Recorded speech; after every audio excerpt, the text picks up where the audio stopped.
Okay, so that was our panel. So today we're here. Reclaim Your Visibility is our agenda today and we have Felecia Hanesworth, I'm here. Miss Ebony Green, Dr. Carl Stokes Jr., Cleveland Eason, and Dr. Fred Archer. Sorry about the rough start, but we're here and we're ready to go. All right, ladies and gentlemen, we are ready to roll and let's get it in. So I will say that after the conference, I will replay the PowerPoint, which has all of the panelists, their information, their contact information, and how you can get a hold of them if you want to record or buy their books. All of that information will be available. Okay, so Reclaim Your Visibility. Wonderful book written by Dr. Carl Stokes. Dr. Carl Stokes, say hello to the people.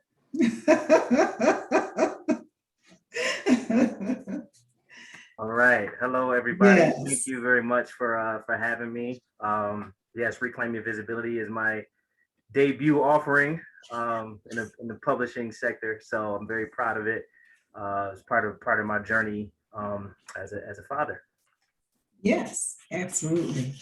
So this is a really great topic, and it's right before Father's Day, so it's perfect.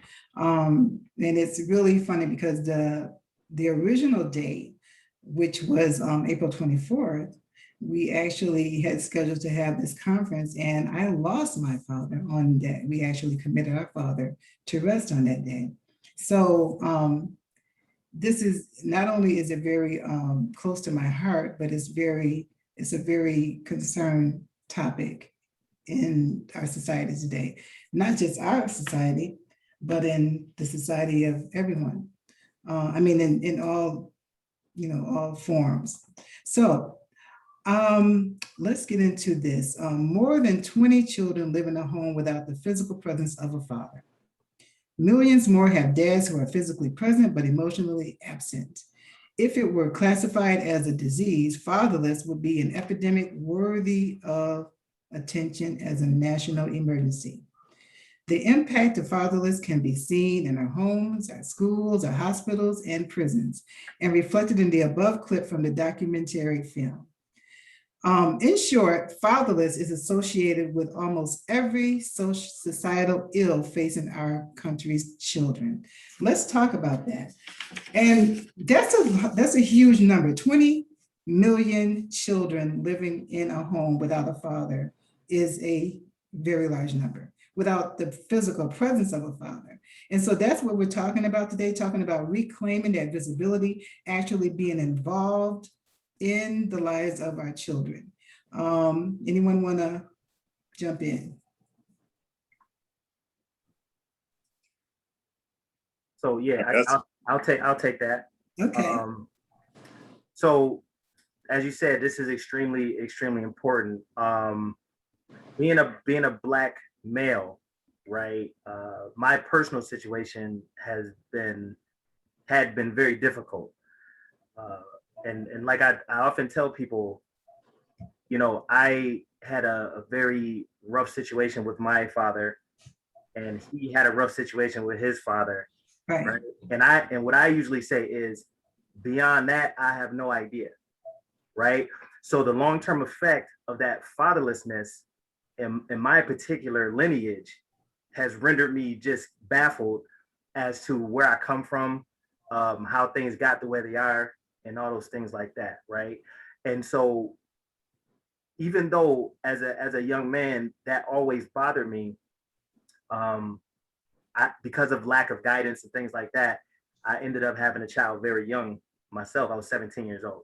Okay. And once that took place, I didn't know what to do, right? So I was not absent in the sense that I just wasn't around, but I made a lot of mistakes just because I didn't realize the importance of it. I didn't understand how vital that role was or is, right? And it's almost as if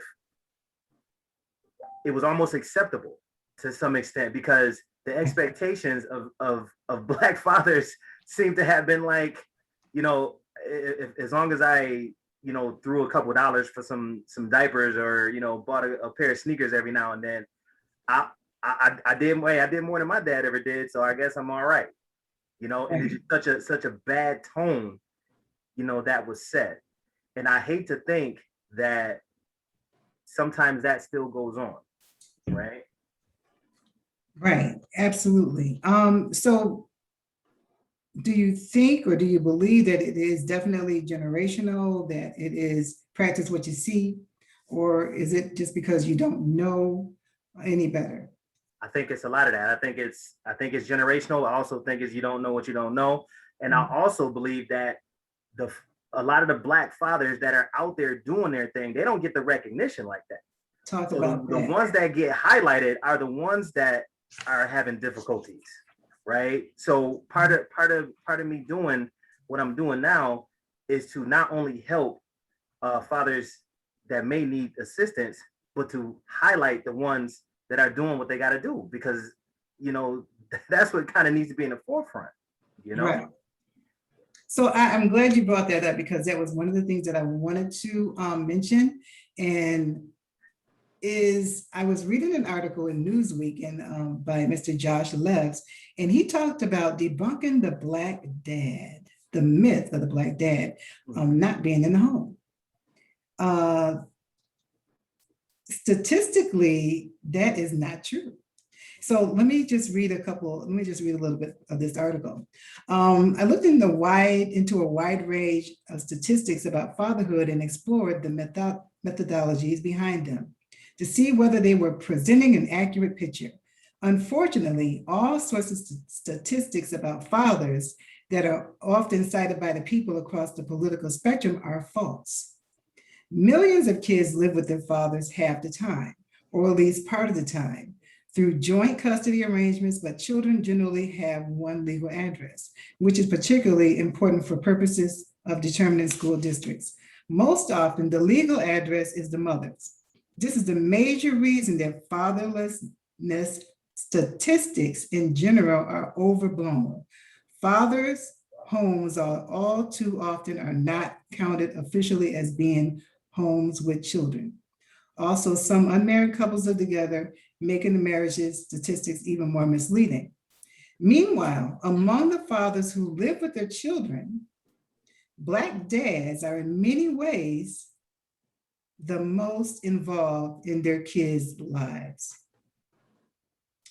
Black fathers, 70%, were most likely to have bathed, dressed, diapered, or helped their children use the toilet every day, compared with the white 60%, and Hispanic fathers 45%. The CDC study found also more Black fathers than white fathers took their children to and from activities every day and helped their kids with homework every day. How do we dispel this myth? And I think that that's basically what your book is all about: reclaiming that visibility, making sure that we are not, this is not what we're labeled with. This is not how we're labeled, correct? And it's important that we just do away with these old statistics. They're not accurate. They're not true. So let's talk about how can we do that. And Miss Felecia, I'm actually going to put you on the spot a little bit. Working in a school, and even Dr. Archie, you can answer this as well, because you also work in a school and medically.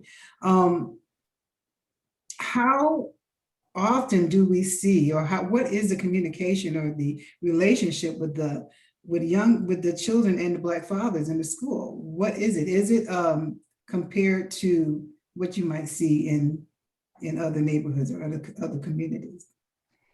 Well, I think, one of the first things we have to recognize too is that when those statistics are built, they really are built on those white middle class standards of what it means to be an involved parent or what it means to be an involved father. So as you pointed out, Black fathers are actually involved. They just are not involved at the same standard, or perhaps they're being measured on a different standard, right? Right. there are lots of times where we have children who present as being fatherless children. And when in actuality, they are not fatherless children. What they have is a parent who is involved in a different way. So for example, in working in the school districts, I constantly hear from my counterparts that the reason why this child is behaving the way this child is behaving is because they're from a broken home, and the father is not present. And I'm constantly stating, well, their home is not broken. First of all, let's go ahead and dismantle that idea. And two, their fathers are involved. It just doesn't look the way you would like for it to look. Their fathers are entertaining them. Their fathers are feeding them, bathing them, educating them on the ways in which they know how to feed, entertain, and educate them. It just doesn't look the way you would like for it to look, but they are present and they are doing exactly what they know how to do. Very good, very good, very good. I also heard you, Dr. Stokes, when you talked about your father and how it impacted you, him not being there in your life. And unfortunately, that is a trend, and that is something that we do see. And I think that my thought is how do we, and I think this is what you're trying to talk about. What you talk about in your books is 12 steps as to how to, to change this so that we don't repeat the generation, we don't repeat the cycles. So, yeah. Right. So it does address that. But also part of the thing is, interestingly, my father was involved. He was just in a very bad place.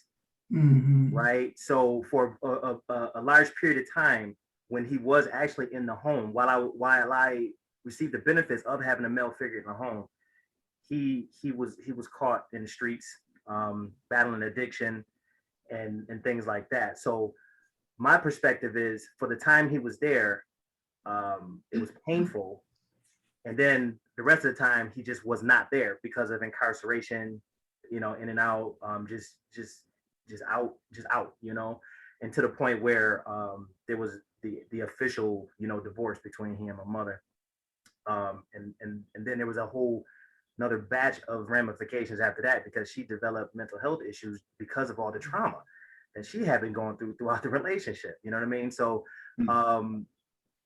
the idea of trying to change, this narrative is like, perception is reality, right? So while we have the data and the statistics, and people like us who are on the inside who know that fathers are involved, the story that's promoted is that, they're not, right? And in order to change that, I think we have to be more willing to band together and come with that forceful, proper showing of solidarity and unity as a people and as a community, to let people know, hey, we out here. It's not, because we understand the incarceration rates, and we understand the death rates and statistics and stuff like that.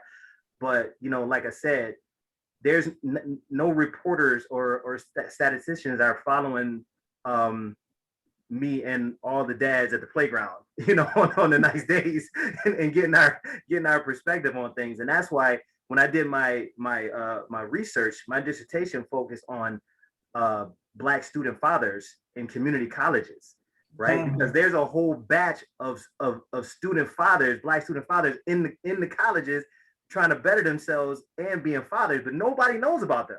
Nobody pays attention to them, right? And that, so the whole basis of everything I'm doing is to just put it out there, and for it to catch on. And so for all of us who are doing this, whether we been good from the start or had to learn as we go, like myself, hey, we here now. You know what I mean? So let's kind of come with it and show what we made of. Because I just hate how it appears, right? and hear how it appears.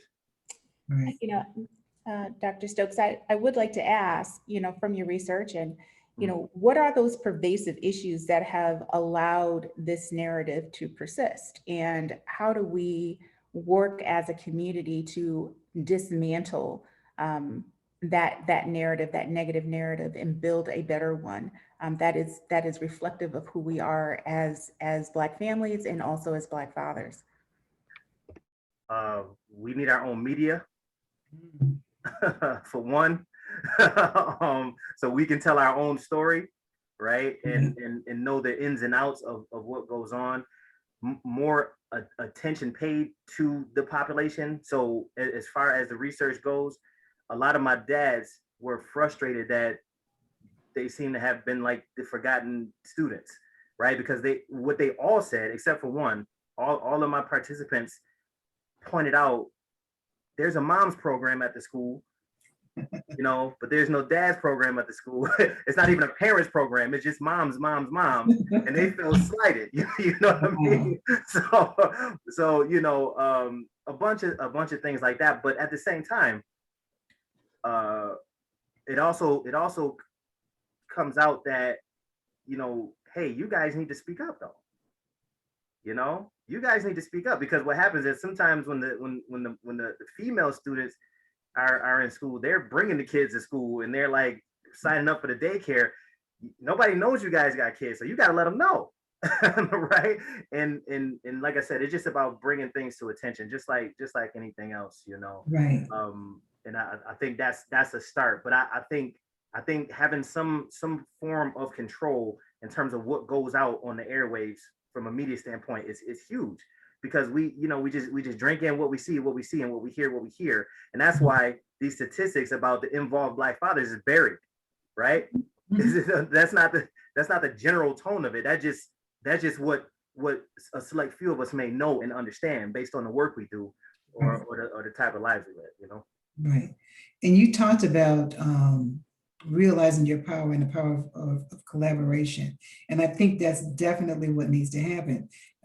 Media, you know, just building groups. And I always hear that when I'm in different community groups. We have the girls organization, and the guys would be there and say, well, what about us? You know, we want to do something too. Well, who's out there for? And you know, honestly, there wasn't really that many organizations that I could even refer them to, you know, at the time. And those are the things that we need to start building on. Those are the things that we need to begin to change. And it's only going to happen if we start to collaborate, begin to work together, begin to, you know, open our mouth and just, you know, be a mouthpiece for those that are not speaking up, like you're doing right now.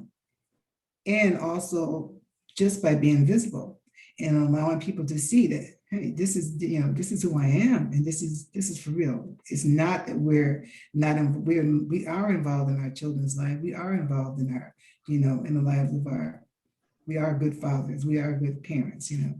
So, yeah. So realizing your power and power of collaboration. Cleveland, you talked about that too. Even when your book, it talks about the cradle from the grave.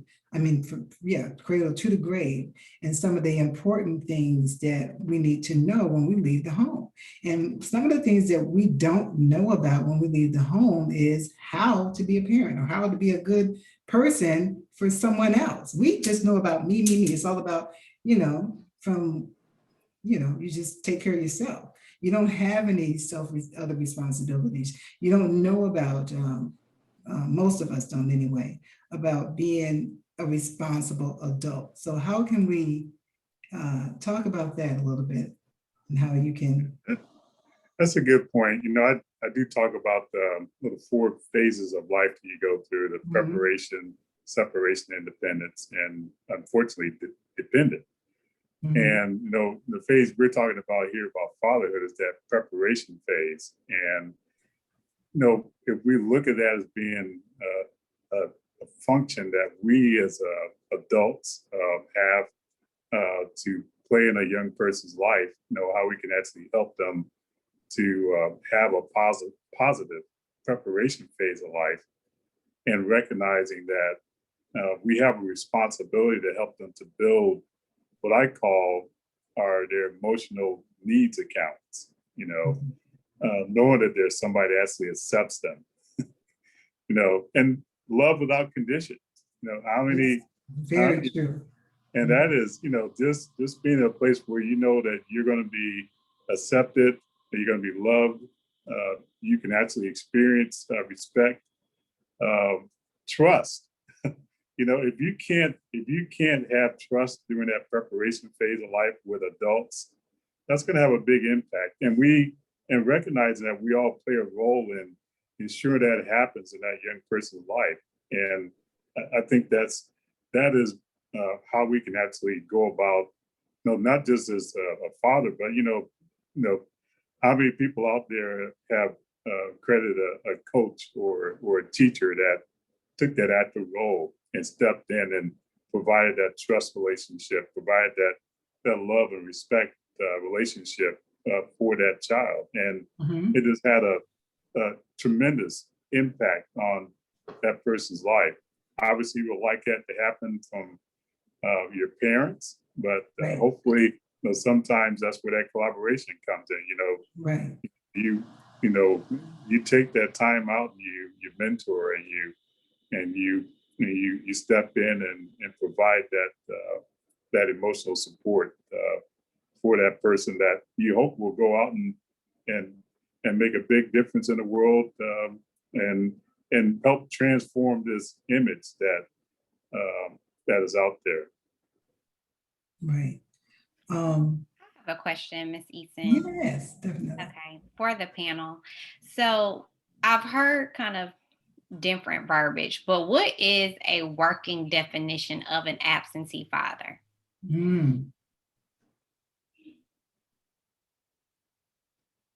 Or description, if there's not an exact definition currently.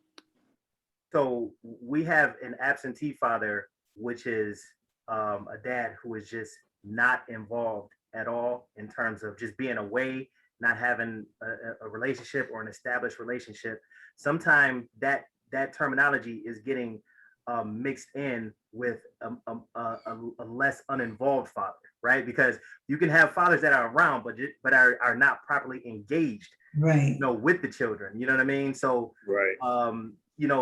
my dad not seeing me or talking to me is different than my dad being home every day, but just watching the game while I do whatever, right? So when we talk about absentee dads, the issue with that is it an absentee dad if they make contact once a week or once every month or once every few months, right? So there's no real, that's a great question, because there's no clarification wise, what does that mean? Like if I don't talk to my son for 3 months, if I call him on his birthday and buy him some gifts and take him out to eat, am I now an involved dad, right? So because there's so many different levels to it, right? So I think when people talk about absentee dads, that kind of takes everybody to I got some girl pregnant, I wasn't trying to deal with responsibility, so I took off, Okay. right? So. Okay. And I'm sorry, from a school's perspective, when we talk about, or when it is brought up as an absentee father, again, the perception is from our traditional white middle class families. And so absentee dad means a father who is not present in the home, as opposed to a father who is present but does not live in the home. Okay. Very good. Okay. From a brief medical perspective on this issue, I think you guys have really, encapsulated it very nicely and really put the package on there. The absentee issue is about that involvement. And I can just tell you just from direct examples, just yesterday in clinic, I had at least half the families I come in, the dad was involved. He may not live with them, but that dad was, I had a complete family yesterday where actually the dad was the only parent involved and those kids were alive and thriving. So I made sure I acknowledged him. So the very point that Dr. Stokes is making with just his entire topic, reclaim your visibility, okay, is just you need to make sure that those folks are acknowledged. A lot of times, what's the biggest complaint that we hear in medicine from people of color? You didn't hear me. I've been dismissed. We're talking about the issue of Black fathers. because the media narrative, and I'm very glad you brought up that point, Dr. Stokes, about controlling the narrative, controlling the information that's getting out there. Having your own media allows you to control that information. Yeah. But so many folks have been, even in our own community, to believe that, well, he's just going to be a deadbeat, he's just going to be absent, he's just not there. Or understanding that the dynamic of what really constitutes a family is different. You know, the 2.5 kids and a dog and the picket fence and the apple tree, nobody had that. Okay, let alone white middle class America, let alone Black America. So understanding that the new dynamics between the adults, as long as they're on the same page with the kids, respecting each other in front of the kids, and being involved, that engagement with the children is really the key thing there. So what really defines an absentee father? I really think Dr. Stokes hit it on the head. If you're not involved in any way, shape, or form with your kid, whether you're absent from the house physically or you're absent from that house emotionally and mentally, that's what constitutes that absenteeism. Right. And just when you see these dads come in, you know, one of my personal missions when I have a brand new couple coming in, they've got that baby and mom and dad are there. Number one, I'm like, well, this is the normal situation. So from an educational standpoint, as a faculty member, as a teacher who teaches medical students and residents, I point this out to them because this might not be the narrative that they learned in their training or wherever they got to before they got to me. So one of my missions is to make sure that when you see this, this is actually the norm. It's not this aberration. It's not like seeing a unicorn. These dads are involved. Now, granted, a lot of times that dad is bringing the kid in, and what does he do? He gets out his phone, he puts mom on. That's a safety thing. He don't want to get killed. All right. But also, it's maintaining a level of engagement. Right. I want to make sure that when I'm here with this doctor, you're aware of the same information. So that, as far as I'm here, is a very engaged parent, whether it's a male or female or not. That's a parent that wants that all parties involved in that kid's care to be on the same page. That way, I don't have to relay information that might get mistranslated. I'm able to be involved as possible. I'm going to take care of and get what needs to be done. And that's one of those roles of fatherhood. We want to be these things for our kids. We have to model them. And one of those cornerstones of manhood, as far as I was taught, was being responsible, you know? And you know, when as we all know on this call, you know, we've all drunk the Kool-Aid, we all believe it. You know, if you bring a kid in this world, you're responsible for that kid. It ain't about you no more. But the ways in which you do it are what we need to redefine. And I'm very glad that that the folks on this panel here are putting that information out there and making sure that people are aware that the dad involvement in that kid, they don't have to be in the house, but they got to be involved. That decreases the phone calls that Ms. Hanesworth is going to have to deal with because the kid's acting out, because they have that complete package going on. We also have the folks that have stood up and stood in the gap, you know, because dad isn't there, you've got that older cousin or you've got that uncle, you've got someone who's fulfilling that role because the kids do need to see that. And as long as a community, we're taking care of that. And, you know, I'm biased. I think that if you're that kid's dad, you should be there. That's my own personal bias. Yeah. But if that kid has people in their life fulfilling that role for them, that's going to make that child thrive. When the child thrives, the community thrives. And then we have less drama. Very good. So I didn't even get off the soapbox a little bit. No, that was great. You talk about in your book too, Dr. Stokes, on presence over presence. And that is I like that because that was a good chapter. That was a good chapter. Very good. I think that sometimes, and I'm moms too, we get it mixed up. We think that if we buy or give our kids everything that they need, then it's okay, they're okay. But emotionally, we're not giving them what they need. If we're not if our presence isn't there, if they can't, we can't be there for them emotionally. We can't be there for them when they have a hard day. We come home, they may have new sneakers, but we're not there to soothe them when they've been, bullied or something like that, or something negative happens to them. So that's a very, very, and I think that especially for our community, that we have kind of gotten into a lot of the presents, buying things because they're costly, because it's almost advertising, but it doesn't do anything for our children emotionally or just supporting them, so that was a very good, very, very good chapter. And I like that. So we have to be conscious of how we spend our money and also what does it do for our children? We have to make sure that we are teaching them economically about making the right choices. not just wasting our money on things that are not important. And you also talked about, knowing the difference of how to save. And I know that you do this with your daughters too. And I'll give you a chance to talk about that a little later, okay? But let's talk about blended families, raising another man's child. Yeah. Hey, quiet after that one. I definitely no. I tell you what, I definitely like that, because one of the things that I'd say to a lot is God has no last name.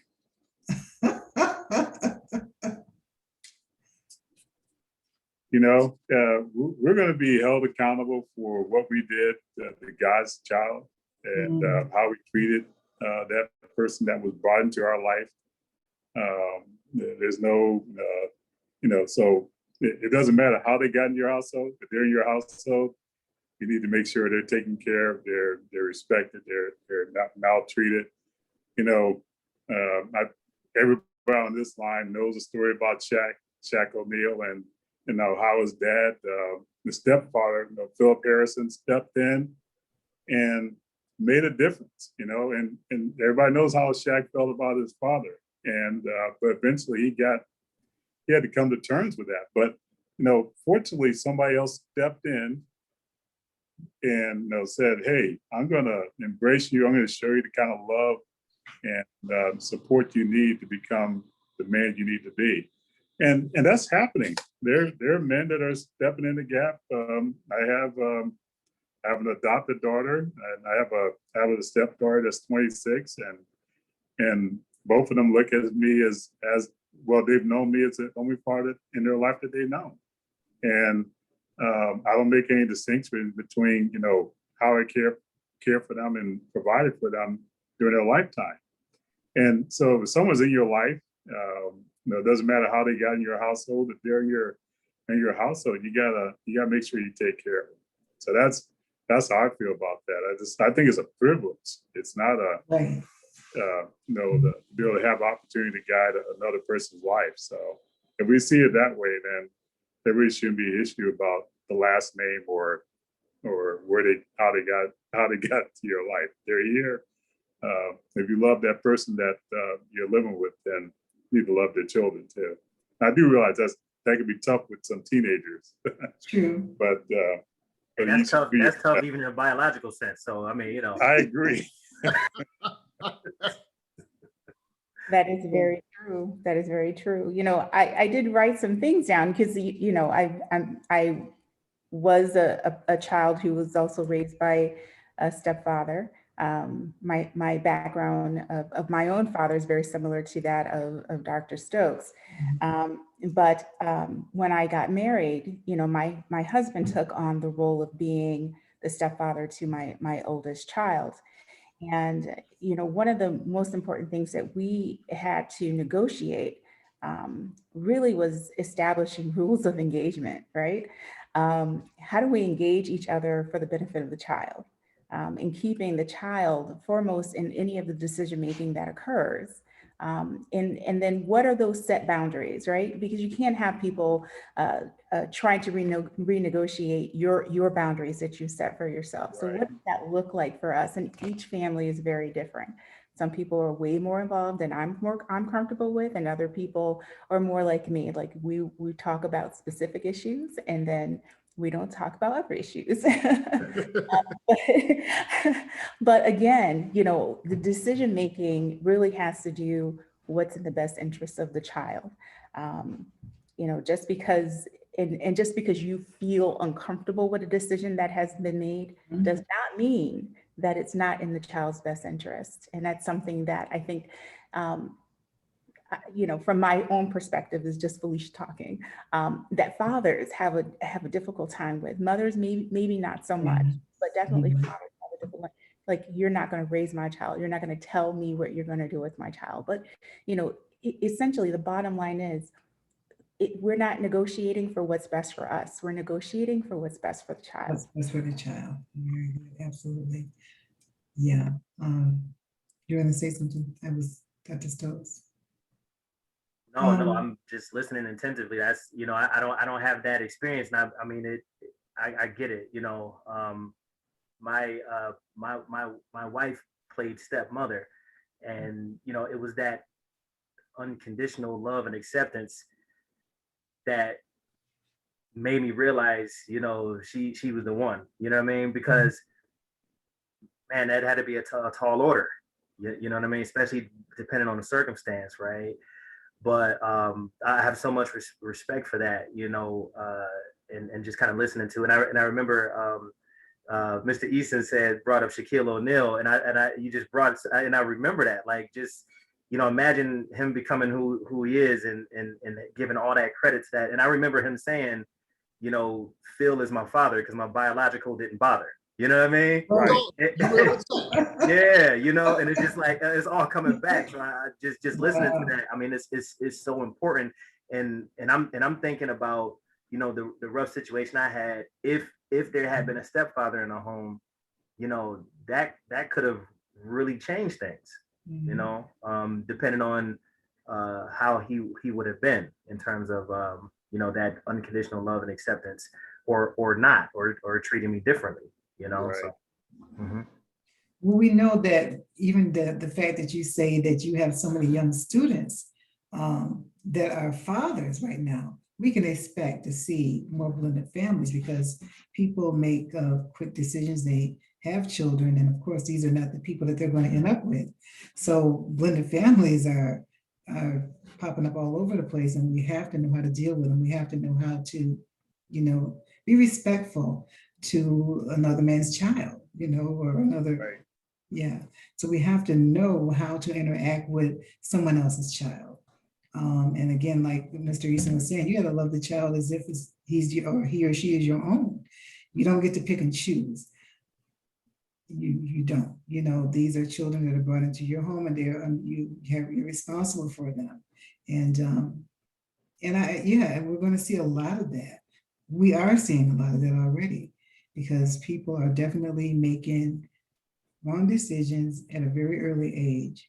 And, and the result is that someone else is going to be taking care of your child.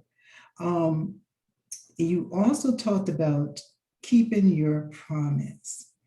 Now, this to me is very important, very important. And because I know for my child, one of the things that would really upset me was when his father would say, he was going to come pick him up, and then, he wouldn't. And I would always say, if you're not going to do it, just don't say it, or please call and make some type of. So how important is it to keep your promise? How important is that? Because some of these, I think, and I don't think that people understand that when you talked about building that trust, you have, when you break that trust and you dissolve it, then it's so hard to get it back. Then there's a chain reaction. Then you don't trust the next person. You don't trust the girlfriend. You don't trust the wife. You don't trust a friend, because that one person, broke your trust or was not faithful and did not keep their promise. Yeah, and to be completely honest, that was probably the most difficult part when I was putting the book together, because you have to kind of reflect and things like that. Mm-hmm. and just kind of remembering examples of the waiting around and having faith and being let down. And I know, and I made it a point to just kind of walk through the idea of, okay, it didn't happen yesterday, so it's definitely going to be today. Okay, it didn't happen today, so it's definitely going to be tomorrow. And then it just like, when does it end? And I mean, that would, in very simple things, taking a walk, helping me with some homework, the example I used was going to the basketball court, teach me how to shoot a basket. You know what I mean? Right. And at 3 o'clock, 4 o'clock, 5 o'clock, what I mean? Just keep, and it's like torture. It's like mental torture. And man, that was really difficult. And so it's almost comical now because my little one, the 8-year-old, you know, Dad, can we go ride the bike tomorrow? I'm like, we'll see. You know, and it's like, Right. you promise? And I'm like, I do not promise. We shall see. You know, like I will not fall. I won't fall Right. for it under no circumstances. So you're just not gonna, you know, you're not gonna hear that from me. You know what I mean? You more likely I'll say no and then do it. You know what I mean? Right. To heighten the experience as opposed to saying we're gonna do it and then something comes up because, you know, things come up, things happen. You know, we live busy lives and certain things like that. So I just don't do that. You know, Yeah. I can do the broad things like, you know, I promise to love you forever kind of thing. Right. You know, but I'm not promising you to take you to the store. I'm not doing it. You know what I'm saying? Like, I don't care unless we're on the way, you know, and it's like, then it's like, hey, you know, but no, I don't do that, man, because it was so traumatic for me, man. And what's even worse, when I see children dealing with it now, because I just remember how I felt, and it's like I feel so bad for them, you know. I mean, I can't imagine too much worse than a kid being excited that their dad's coming and doesn't come. Like, I can't. I mean, that is like the word. Like, I remember the domestic violence and the beatings and the yelling and the, you know, all that stuff. And you kind of develop a thick skin for that. You know what I mean? Not to say it wasn't that bad, but it's like, you know, you kind of deal with that. Yeah. Being left hanging is not, I can never get used to that. Yeah. It's like I'm damaged because of that. You know what I'm saying? Like I can't stand waiting on people. I can't stand, you know what I mean? I'm different. I'm just different because of that. Cause I don't play that, you know. You know, hey, hey, we still going? You still coming to pick me up? Yeah, I'm on the way. And then they're like on the couch. They're not really on the way. You know what I mean? I get irate. I can't stand it. You know, I tell somebody I'm on the way. I'm like talking to them in the Bluetooth in the car, pulling up at their house. You know what I mean? Right. So it had a serious impact on me, and it's the saddest thing to see. I can't stand it. Yeah. Yeah, sometimes I think that people take that promise or their words as trivial. Kiddos do not take No, it they don't. trivial. Mhm. It's not. It's very important for you to follow through on what you say, because it creates this sense of stability, right? Mhm. Kids need to know that you're going to be there for them. And when you're not there for them, and you say you're going to be there and you're not there for them, then you start to whittle away those bonds of trust. And those bonds of trust get whittled away not only between you and that child, but between that child and any other relationship that they have. So be careful of what you say to children, and be careful of how you say things to children, because they're listening. Right. And they don't forget. They don't forget. They don't when you forget. said it, how Right. you said it. And they don't care if you was half asleep. They don't care if you was on the phone. They don't care none of that. You said it yesterday at 6:13 that we were going to get ice cream. You don't even remember it. You're like, what? You know what I mean? So, you're absolutely right. Absolutely right.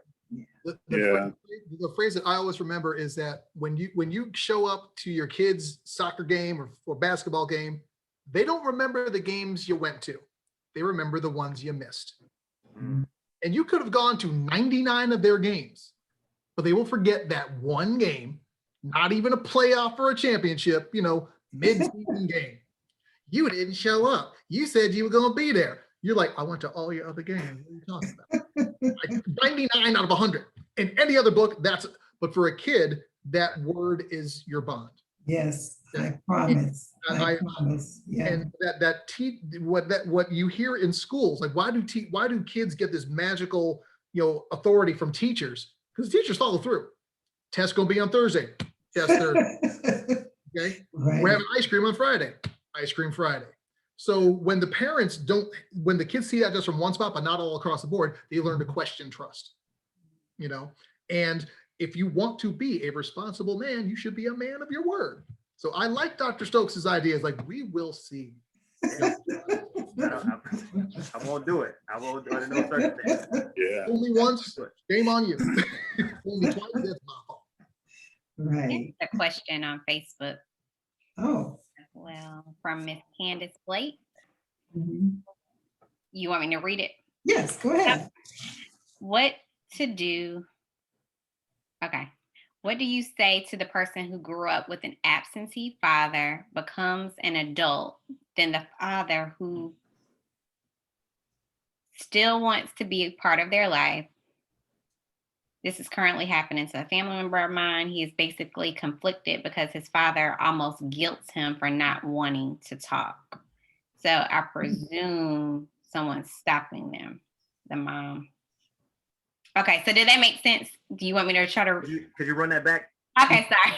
Yeah. I think because she's probably top texting it. Okay. Let me see. Let me try this again.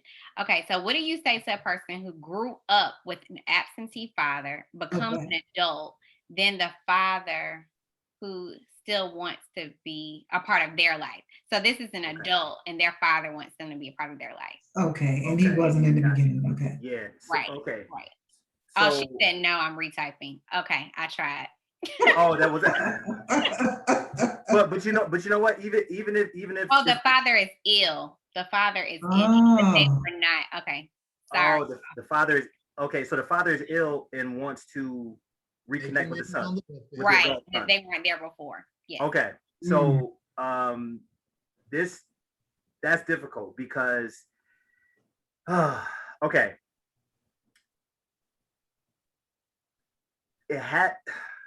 It's got to be on this when the son's ready, right? That's my opinion on that. And you know, I remember my father and I reconnected later. You know, he got himself clean, and you know, he came back around, and things were great.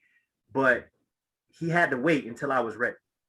You know, now fortunately, you know, he wasn't ill. I mean, he's passed away since, but this person with this question is saying that the dad is ill, so the dad is probably feeling, you know, I mean, his emotions are probably guilty. 1,000 times.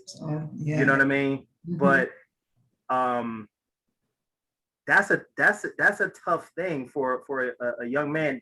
This young man has grown up into becoming an adult without the father, and now that he's probably gotten himself together and is doing okay and is stable, then this huge thing from the past come, and he's pressured into kind of diving into that.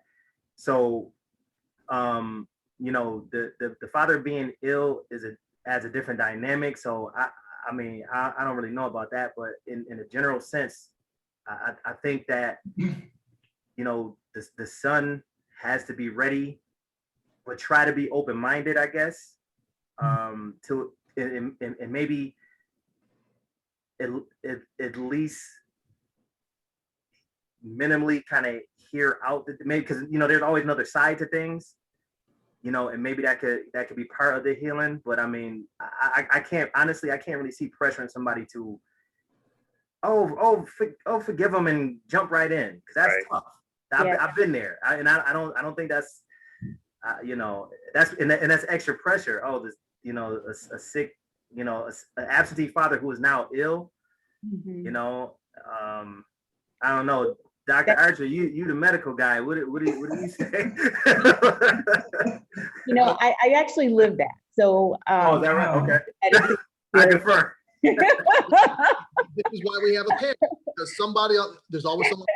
And after several, you know, my father, who was on drugs, and who subsequently died because of his abuse of drugs. It wasn't an overdose, but he had broken down his body to the point where he could no longer survive.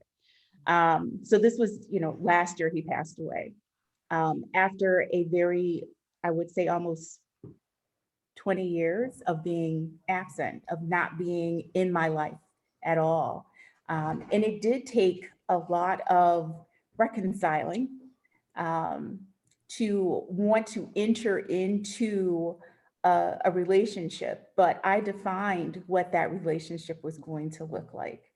I defined the number of times that I would reach out, and I also defined when I was going to answer the phone. I defined how much support, whether it was emotional or whether it was financial, I was going to provide as well. And then at the end, You know, I had some tough decisions to make being his only child. So, you know, again, it's that reconciling and really trying to figure out, where do I fit in this puzzle, and what am I emotionally prepared to handle and carry for the rest of my life as well. And it takes time. It really does take time. Wow. That is 100% what any medical professional would recommend. At the end of the day, as an adult, you truly are under no obligation to engage with any other adult that you choose not to. Okay? If you don't need that psychological stress on you, you don't. And what Ms. Hanesworth correctly described in there is, you define the terms. This is no law, the person is, if they have been absent, then they have been absent, and that's their business. I'm not going to try and say that every absentee person knows how to manipulate, because utilizing that guilt trip for centuries, but utilizing that guilt trip to motivate to get what you need for your own closure, not taking into account the thoughts and feelings and autonomy of the person that you were absent for. Okay, you already were absent from them and kind of took all those things away. So you no longer truly have a claim to that. It would be very different if that person had been in your life and they were absent for other reasons. I was away for work, but I'm still involved in your life. I was away because I'm in the military, but I'm still involved in your life. Okay, that's a very different discussion. And so that person's own individual peace of mind is the most important thing to have there. But they're under no obligation to do so. And they may have tons of family members that are going to say, oh, you should, he's on his deathbed, he's about to go on to glory, you should do it for them. But where were they for me when I truly needed them in my formative years? Right. Right. So if they set the boundaries for that, then that's a very different discussion. And they may want to do that for their own, just so they can ask that person, okay, why?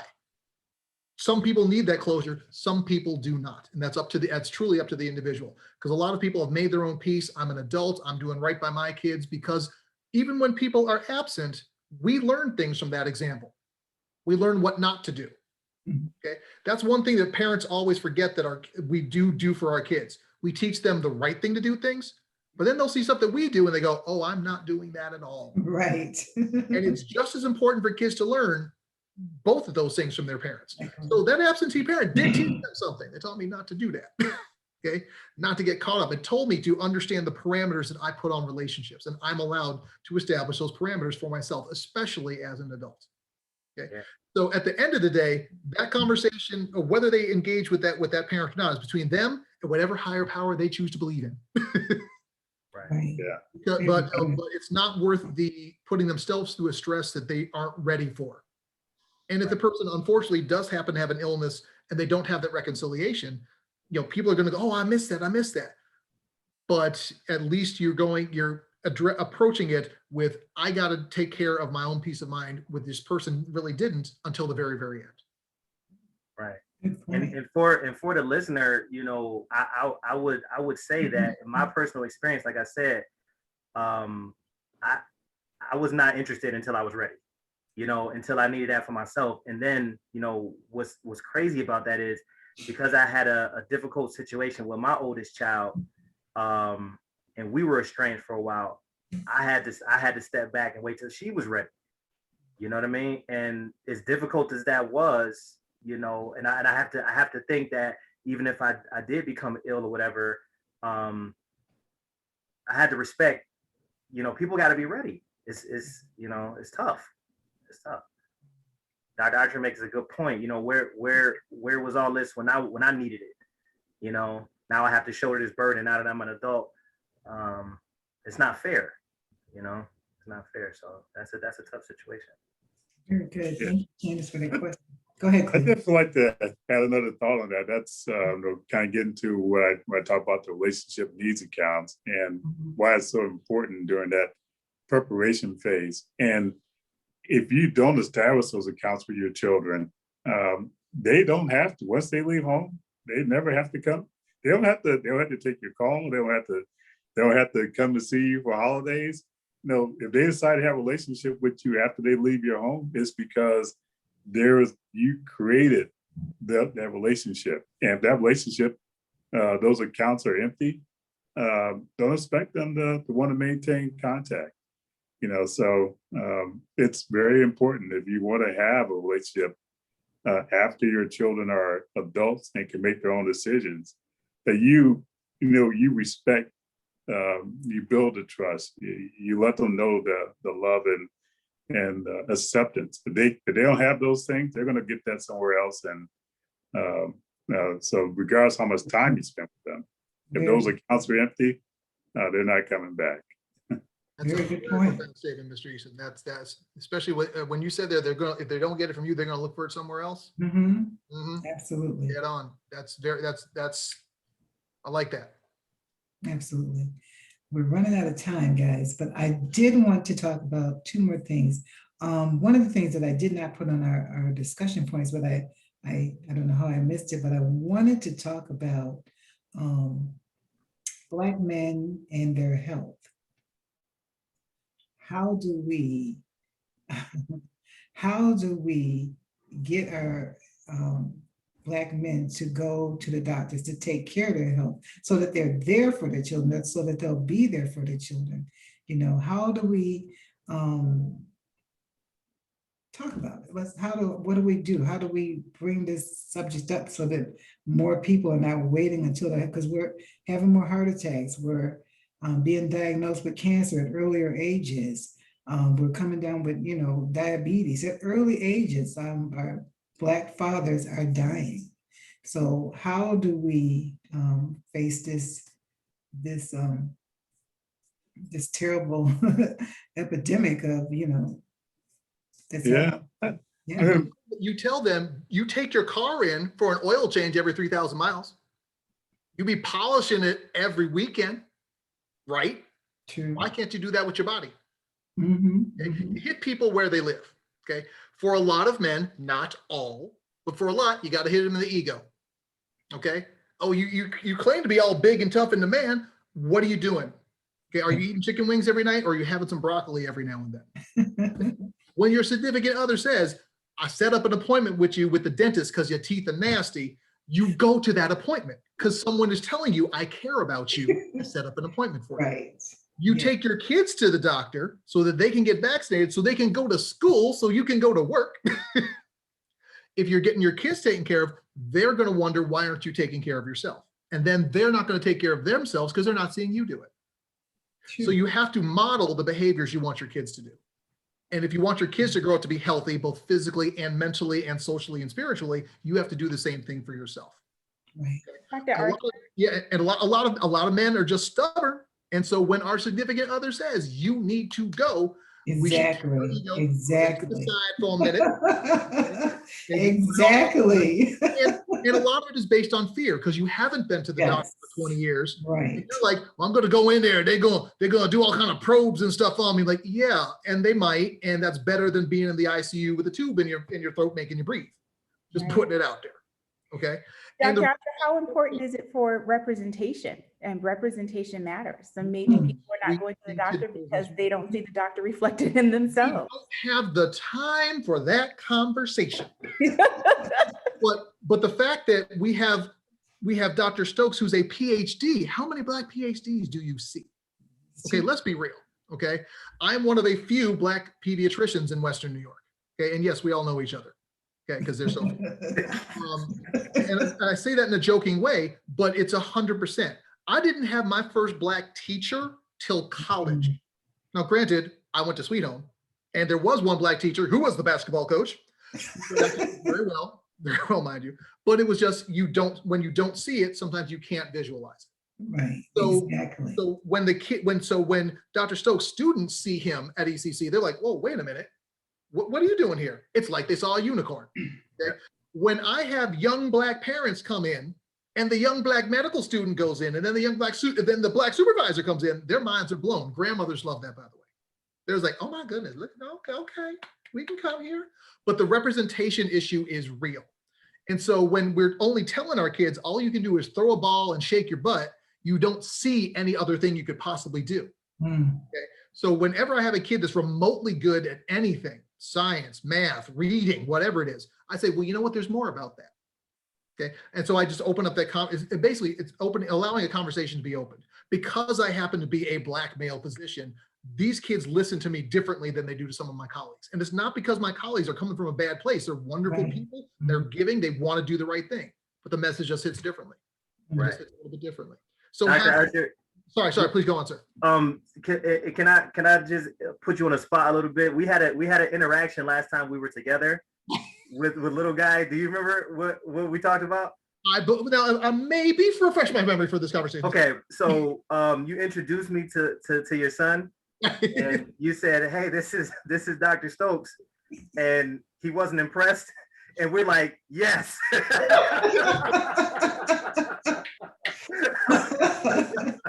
So and we kind of talked about the how great that was, that it wasn't a big deal for him to see another black male with that title. You know what I mean? When you normalize the abnormal, it becomes normal. Right. And it shouldn't be unicorns when you see a black male anything or a black female anything. It should just be, well, that's that person. And I'm so glad you brought that conversation up, because that centers right around this issue of fatherhood. You know, when you see other black men in your life, whether it is your dad or your uncle or your cousin, and they're doing something, you know, they don't necessarily have to be a doctor, but they could own their own auto shop. They could be a barber. They could be a banker, a lawyer. They could be a financial analyst. Any of those things, they're doing something. That's really the key thing there. You see them, I get up and I go to work. Some put on a tie, some put on some overalls. It doesn't matter. They're doing something. Okay. And then when you're done with that, you come home and you interact with your kids. And that just shows, hey, this is how you man up. Though I can't lie, that was very funny. That's exactly how it's supposed to be. Right. Exactly. I just want to, on that topic though, vitality. If you want to be able to keep up with your kids and have activity with your kids, then you really gotta take care of yourself. You gotta eat right. You gotta exercise.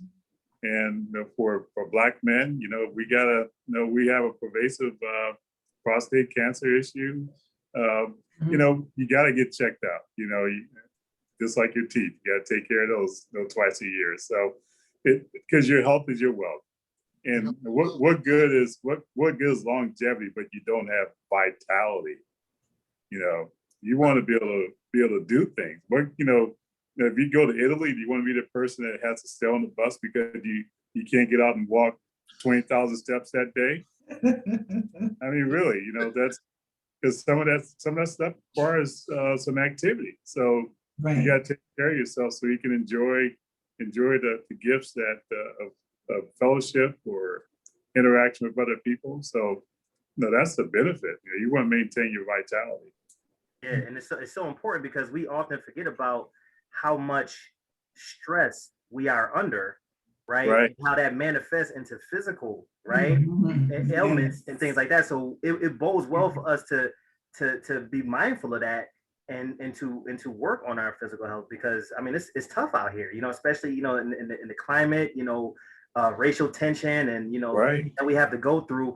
All of that stuff is wearing on us. People think that sitting down watching these news stories and these court cases and things like that, they don't realize how it's impacting us, right? Psychologically, right? You sitting there watching the witnesses in the George Floyd murder, how long that was on, for weeks, right?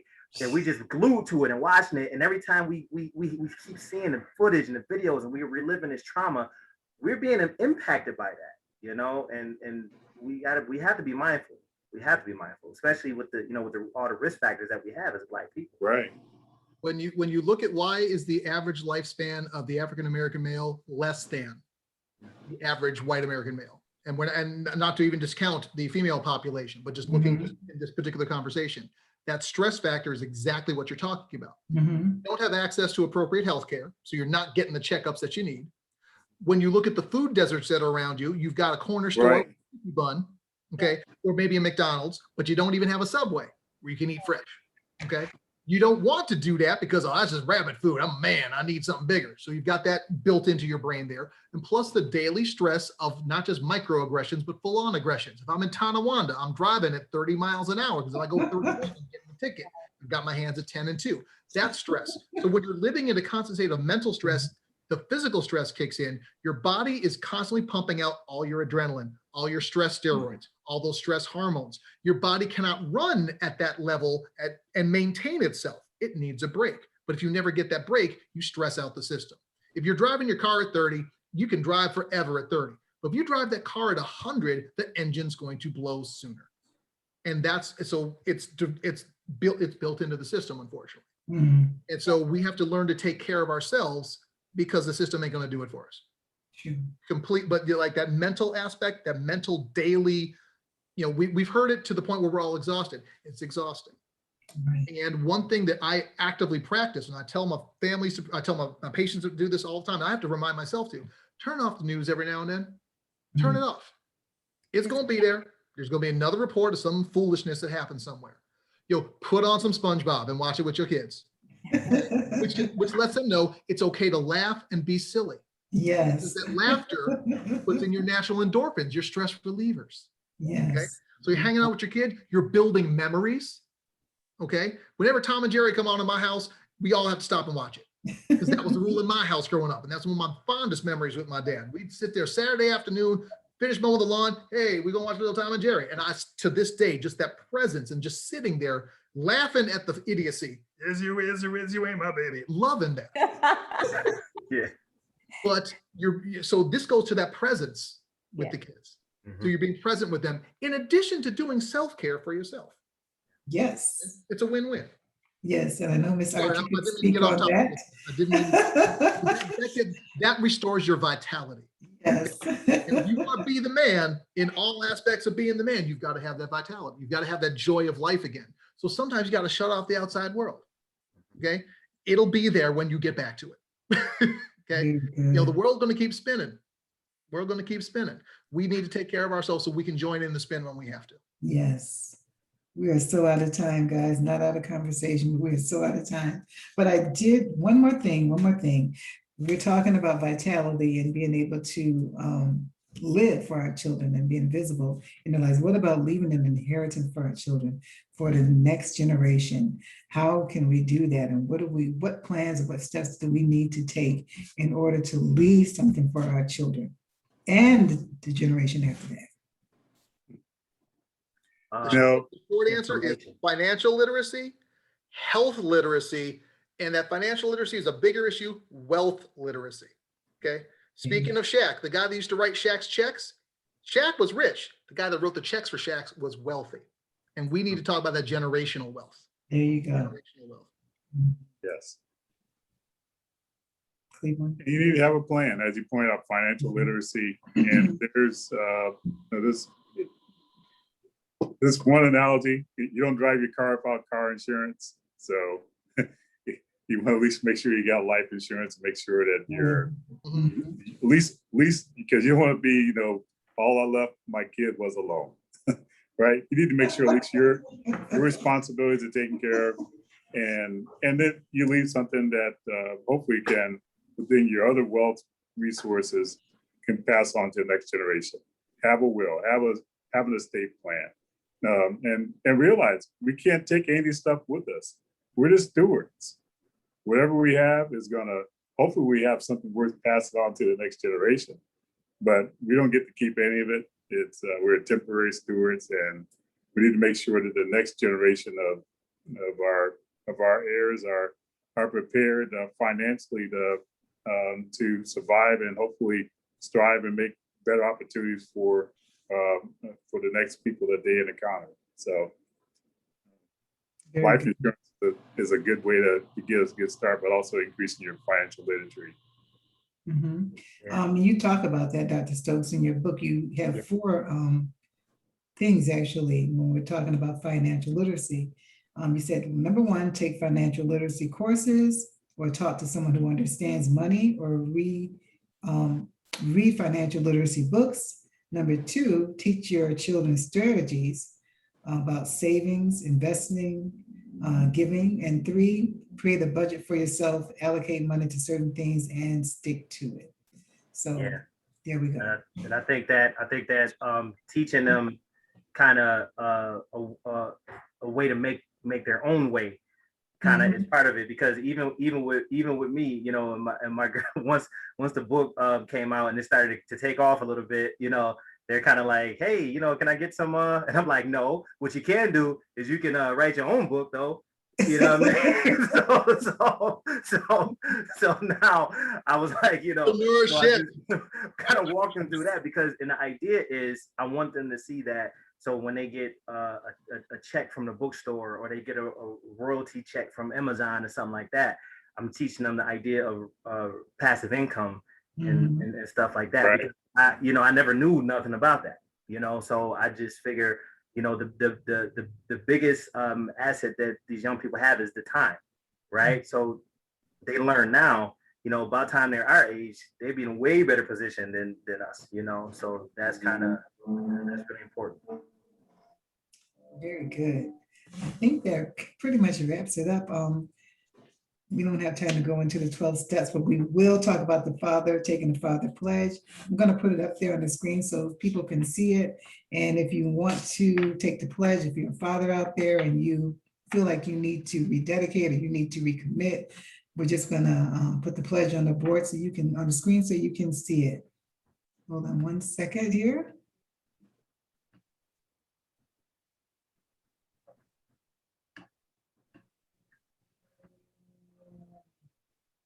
And let's see if I can expand it. Hey. Can you see it? All right, the Black Fatherhood Pledge. I pledge to give my all to my children in the spirit of Black fatherhood. In order to do so, I will first work to improve myself.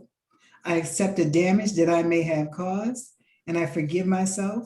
I accept the damage that others may have caused, and I forgive them. I will not rest until I make things right. I will not place blame on anybody else, especially my children, for my situation. I love myself. I love my children. Today, I will reclaim my visibility. So for anyone who wants to make that recommitment or reconnection with their children, take those steps. Buy the book, Reclaim Your Visibility, take those 12 steps. And I want to thank every one of my panelists. And Miss Archer, I see you there. I really wanted you to say something. She's kind of hiding in the background. But we thank you again, Miss Felecia, Dr. Stokes, Mr. Eason, Mr. Archer, Miss Green, and Miss Archer. Thank you. And I'm going to, for anyone who's watching, I have the websites for all of the panelists, their books, their information, their bios, so that you'll be able to participate, or if you want to buy their books. And also, can I also say that for the my Father's Day or Father's Day month promotion, the audio book of Reclaim Your Visibility is available for $5 for download for the month of June. I also have that one. Yeah. We're gonna run the screen and enjoy your day. Thank you everyone for joining us tonight. Thank Bye-bye. you. All right, thank you. Bye. Bye-bye.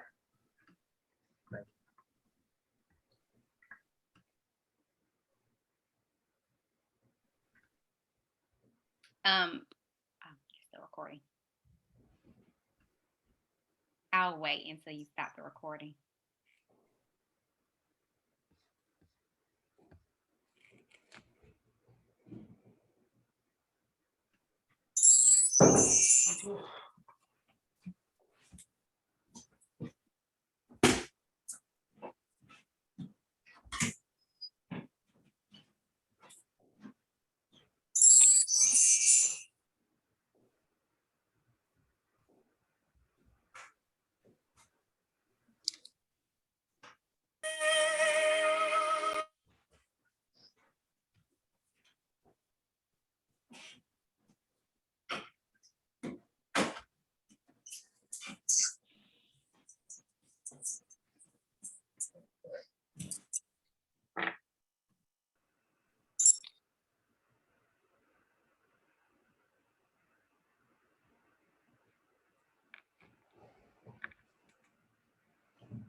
Miss Eason, I had a question for